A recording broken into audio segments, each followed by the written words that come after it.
నమస్తే అన్న, అందరికీ నమస్కారం. కువైట్ విద్యా మంత్రిత్వ శాఖ కీలక ప్రకటన చేసింది. రంజాన్ నెలలో 10 రోజులు సెలవులు రానున్నాయి.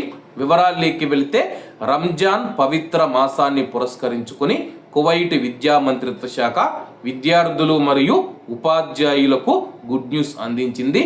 రంజాన్ మాసంలో చివరి 10 రోజులు పాఠశాలలకు సెలవు ప్రకటిస్తూ కీలక నిర్ణయం తీసుకుంది.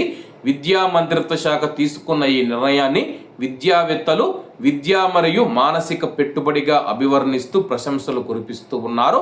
ఎటువంటి విద్యాపరమైన ఒత్తిడి లేకుండా విద్యార్థులు ఉపాధ్యాయులు లైలాతుల్ ఖాద్ర్ వంటి పవిత్ర రాత్రులలో ప్రశాంతంగా ప్రార్థనలు చేసుకోవడానికి ఈ నిర్ణయం తోడ్పడుతుందని చెప్పేసి, ఈ విరామం వల్ల విద్యార్థులలో మానసిక ఒత్తిడి తగ్గుతుందని, కుటుంబ బంధాలు బలపడతాయని చెప్పి అధికారులు భావిస్తూ ఉన్నారు.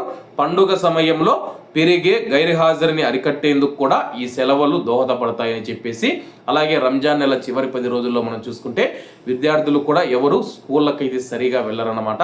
అలాగే వాళ్ళ మీద ఒత్తిడి తగ్గించేందుకు, అలాగే కుటుంబ బంధాలు బలపడేందుకు ఈ నిర్ణయం తీసుకున్నామని చెప్పేసి, ఈ సెలవుల వల్ల విద్యా ప్రణాళికలకు లేదా పాఠ్యాంశాల పూర్తికి ఎలాంటి ఆటంకం కలగదని చెప్పేసి విద్యావేత్తలు స్పష్టం చేశారు.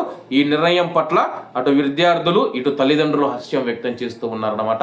కువైట్లో మనం చూసుకుంటే కానీ రంజాన్ మాసాన్ని చాలా పవిత్రంగా భావిస్తారు.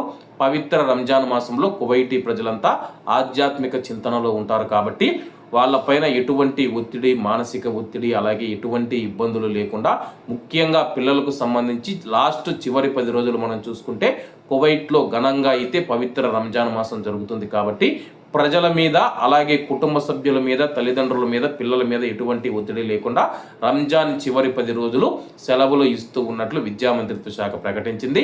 కాబట్టి కువైట్లో ఉన్న మన భారతీయులు కూడా ఈ యొక్క విషయాన్ని గమనించగలరని కోరుకుంటూ, అందరూ బాగుండాలి, అందులో మనం ఉండాలి. అందరికీ నమస్తే అన్న, జై హింద్.